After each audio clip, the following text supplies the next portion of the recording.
Kaylin Sumner, the 2024 American Honey Queen. I'm from northern Wisconsin and I attend school at Kansas State University. I am in this position this year. I get to serve all over the United States and talk about the amazing things honeybees do for us. This is the queen honeybee. She is the mom of all the honeybees in the beehive. She can lay up to 3,000 eggs every day and can live for up to 5 years. The queen cannot do anything else by herself except lay eggs.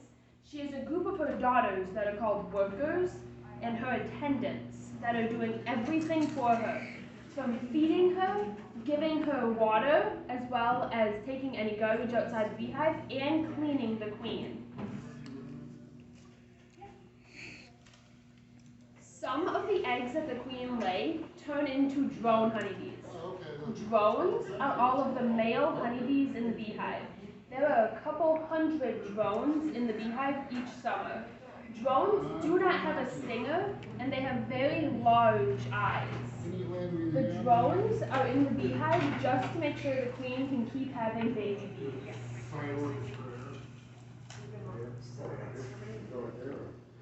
The rest of the eggs in the beehive turn into worker honeybees.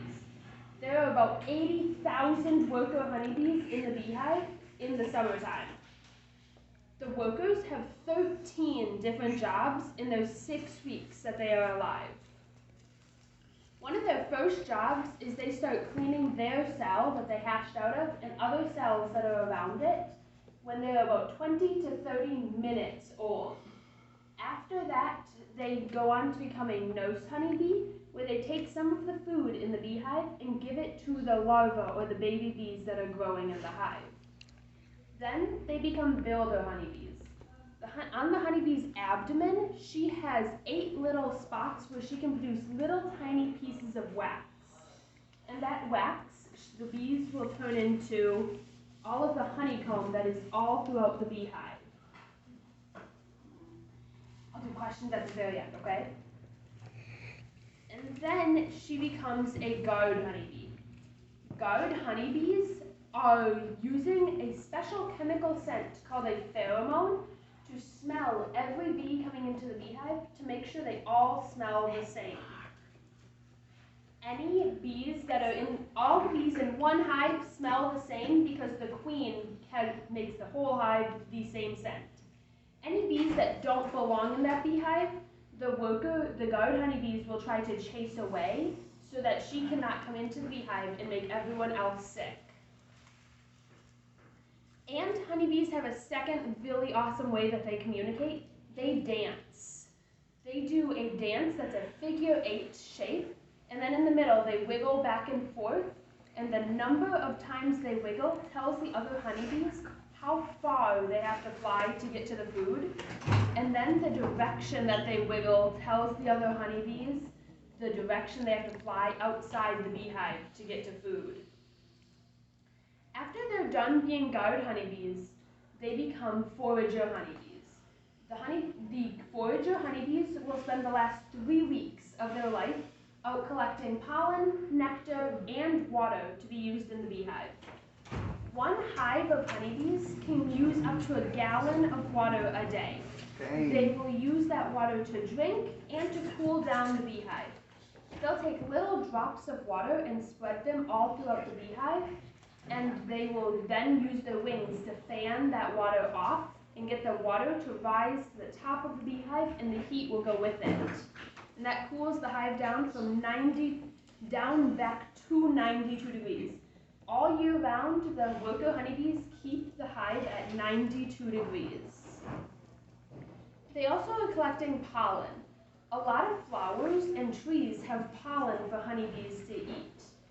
And that pollen can be different colors from different plants and different times of the year. The dandelions have red pollen. Not every flower has the same color of pollen as the flower itself is. The beekeeper can see the different colors of pollen in the beehive because the honeybees bring back what they think is the absolute best honey on the best pollen in their pollen pocket or pollen basket. And this is the pollen that they will turn into food in the beehive. And the beekeeper can see a whole bunch of different colors of pollen when they're looking in the beehive. They're also collecting nectar. The nectar is in a lot of different flowers, and every flower produces a different kind of honey based on the nectar that's collected. That nectar is then mixed with a special ingredient only honeybees have, which is a special mixture of enzymes. And those enzymes and honey mixture then get dehydrated, so they remove all the water from that mixture, and it turns into honey. Once it is honey, honey will never ever go bad. They found honey that's over 3,000 years old that is still perfectly safe to eat today. Dang. The beekeeper has the job of taking care of the honeybees. This beekeeper and myself are considered hobbyist beekeepers because we have less than 300 colonies of honeybees. There are some beekeepers that have between 300 and a couple 10,000 colonies of honeybees, and those are commercial beekeepers. Commercial beekeepers are taking their honeybees all over the United States to pollinate different crops. One of the biggest crops that needs honeybee pollination, every year in California, 20 billion colonies of honeybees will go to California just to the almond orchards to pollinate all of the almonds. Every honeybee that goes out to California has to pollinate about 20 individual almonds. Some other crops that commercial beekeepers are taking their honeybees to pollinate around the country are your apples, oranges, blueberries, cranberries, cherries, pumpkins, cucumbers, and tomatoes, and quite a few other different crops. The commercial beekeepers are also in Kansas pollinating sunflowers. Sunflowers don't need pollination from honeybees, but with the pollination from the honeybees, the sunflowers produce more seeds, and those sunflowers can be used for oil production to produce the sunflower oil. This beekeeper has some special tools that he is using. One of them is on his head. It is a hat, a veil, or a helmet. Honeybees, getting stung by a honeybee can cause you to become allergic. It doesn't always happen, but the beekeeper wants to keep his head and face safe so that he doesn't get stung in the head or the face by a honeybee. Another tool he's using is his smoker. The smoker works the same way on honeybees as Thanksgiving Day does on us, where we've eaten just a little bit too much food and we get kind of tired. The honeybees smell the smoke and they go, oh no, my house is on fire, I need to go eat all of the honey so I have lots of energy to go find a new house. And then they eat just a little bit too much honey and they get kind of tired and they don't want to move too much while the beekeeper is working with them. After the beekeeper leaves, that smoke will disappear and the honeybees will put the honey back inside the beehive, and they will then use that honey later, or they will also, and then they will continue going back to their jobs that they were doing. Another tool this beekeeper has is in his hand. This is a hive tool. The hive tool is a special tool that the beekeeper uses because honeybees produce something called propolis, which is super sticky and it's from tree saps and resins, and mixed with a little bit of bee saliva and then pollen, and it glues the entire hive shut, and it is waterproof and windproof. The honeybee hive has so much propolis on it that the hive can fall over and it will stay all glued together. That's not good. The hive tool helps the beekeeper be able to get into the hive without shaking the bees too much with breaking that propolis. Can't go in that one. One worker honeybee has the same number of hairs on her body as a squirrel does. Those hairs help her move pollen from one flower to another. And she will then take that pollen is how we keep our plates colorful, and it produces many fruits and vegetables. The honeybees are very gentle, and in this picture, she is sitting on a finger. Honeybees don't want to sting you because when they sting, they know they're going to die because it's like getting your leg chopped off and not going to the doctor. The honeybees when they sting, they lose their stinger and some of their organs inside their body get pulled out as well. So if you see a honeybee, if you just leave her alone, she will leave you alone too. And honeybees also produce honey, but in their lifetime, they only produce a very small amount of honey. Do any of you like cooking and baking? A 1/3 cup measuring cup of honeybees is 300 worker honeybees. It takes 12 honeybees their entire life to produce 1 teaspoon of honey. So they only produce a very little bit of honey in their life. In the United States, we have over 300 varieties of honey, all with different flavors and colors. One of the coolest honeys I have ever gotten to try was more red in color than this honey, and it was salt cedar honey from New Mexico, and it tasted like salted caramel. Each of these pictures is a 1-pound jar of honey, and it takes the honeybees flying about 5,000 miles and visiting about 2 million flowers just to produce 1 pound of honey. Are there any colors of honey that are very surprising to you? The black one. This is buckwheat honey. Buckwheat honey tastes a little bit like molasses, and it works very good in breads and even ice creams because you can still taste that flavor even after it is cooked. It is grown near Canada. What other colors are surprising? How about that orange one? This one? Yeah. This is eucalyptus honey. Eucalyptus honey is a little bit minty in flavor. What about the white one? The white one is fireweed honey.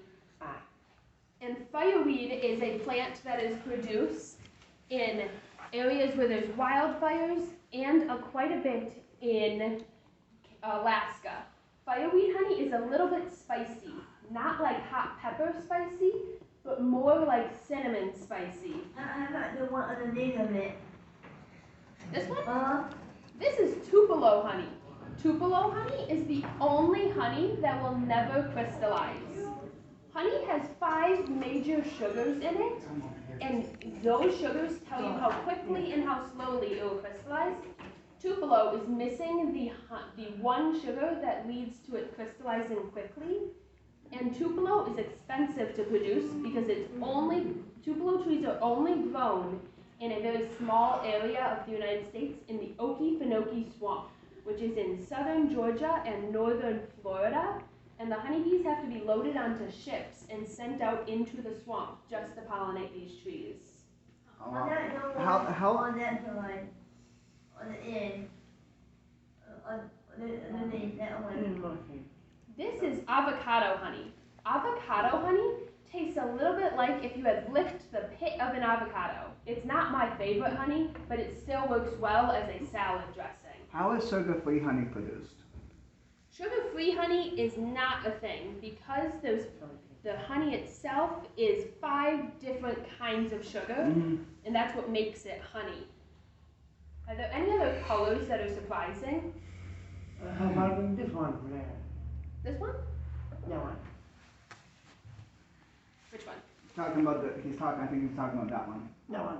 This one's the Tupelo that I mentioned, where it's produced in the Okefenokee Swamp. What about the one above it? This is sourwood honey. I've not tried sourwood honey myself, but I've been told it tastes a little bit like if you have honey added to your orange juice, but you remove all of the orange flavor, so it's a little bit sour. What's the kind of honey that's produced here in Kansas? Kansas has a lot of wildflower honey and some clover honey.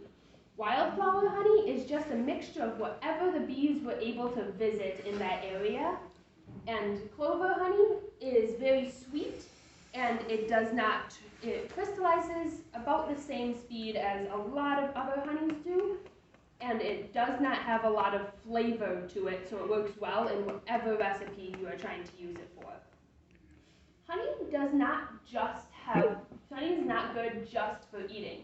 You can also use honey to help heal cuts and scrapes. Honey, if you put honey on a cut or a scrape, it reacts with that cut or scrape and makes a hydrogen peroxide, which then cleans out the cut or scrape, and it is also anaerobic, so oxygen cannot move through that honey, and it heals the wound quicker than if you put Neosporin and a Band-Aid on it. Is it also good for burns too? Yes. The same thing works with burns. And if you are using honey for helping with a wound, it works best to put a Band-Aid over it, otherwise you stick to everything. Okay. Now what questions do you guys have? What's the difference between a worker bee and a drone bee? The worker bee does all of the work in the hive. And all the worker bees are girls. All of the drone bees are boys. So in truth, the movie Bee, in the movie Bee movie, all of those the main characters would have been a girl. It should have been a girl, yes. Hey, how long do the queen bee lives? The queen lives for about 5 years. Wow. What other questions do you guys have? In the very back. Do the bees sting? They do, but they don't want to sting. If you leave them alone when they're visiting flowers, they'll leave you alone too. Sting. She's not a lion. Yep. You got to leave them alone, Yeah. babe. Yeah. There's no reason to be afraid of bees.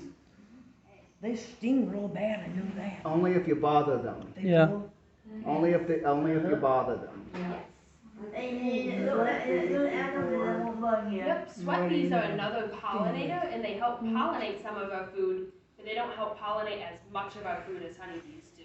So they still help, but they don't do too much. What about Yellow jackets. a carpenter bee? Carpenter bees also help pollinate some of the food, but they're also a little bit meaner. This is a picture of just some of the other bees in the United States. There are over 300 different kinds of bees in the United States and over 3,000 across the world. The honeybee is the only one that can produce honey for us to eat. How about this one at the bottom? So this is a cactus bee, a metallic green sweat bee, a carpenter bee, a I'll be bumblebee, right back. I'm gonna a use the sweat bee, bathroom. and a longhorned bee. I've seen I think it's a bee, but it's all black, but it has one little yellow spot on it. What is that? I do not know that exact which kind of bee that is. Sweat bees, do they sting too? No, sweat bees actually are a type of fly, and sweat bees can actually bite instead of sting, but if you leave them alone, they also leave you alone because they just like going from flower to flower. Can carpenter bees sting? I believe so. Not drone bees. Drones cannot, because drones don't have stingers, but most native pollinators and most bees How about queen? do not want to sting because they know that they are just doing their jobs and protecting their food. The queen can sting, but she doesn't ever sting people. She only ever stings other queens that are in the beehive because she doesn't share her space very well. Aha. Is it hard after, if say your queen dies when it comes time, is it hard to introduce a new queen to the hive, or what do you do in that? The workers will take eggs within the hive and they'll start feeding those eggs special food called royal jelly. That royal jelly will turn that egg into a new queen bee, and they'll raise 5 to 6 of them at one time. And then the first queen that hatches is the queen that will go around and use her stinger on all of the other queens that are growing, so she doesn't have to share her space. Oh. Interesting. And she survives after it? Yes, because her stinger doesn't get pulled out. She has a different kind of stinger than a worker bee. What's your question? Do the bees like to eat the food? They don't eat our food, but they eat a lot of pollen and